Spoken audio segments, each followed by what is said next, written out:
nangyayari when someone jumps ship? Usapan natin yan sa video na ito. Now, to jump ship is an actual term for sailors. Pero hindi yun ang pag-uusapan natin ngayon, kundi yung paggamit sa kanya as an idiom. Now, a person jumps ship if they choose to leave or escape a certain group or organization to either save themselves kasi pabagsak na yung trajectory ng kumpanya o nung partido o nung grupo na yon, o kaya naman mag-pursue ng other opportunities outside. For example, if ikaw ay empleyado ng isang kumpanya, tapos parang nararamdaman mo na okay, bumababa yung stock prices namin, nagkakagulo na, parang daming nagre-resign, you can choose to jump ship and resign. Now, gusto ko lang idagdag na jumping ship doesn't necessarily mean a bad thing.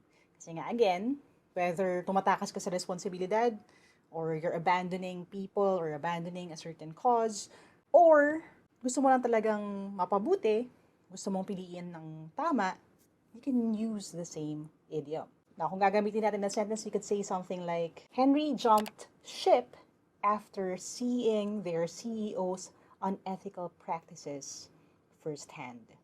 Nagdesisyon si Henry na umalis sa company, i-abandon yung kumpanya na yon, matapos niyang makita na yung CEO mayroong mga kabulustugang ginagawa.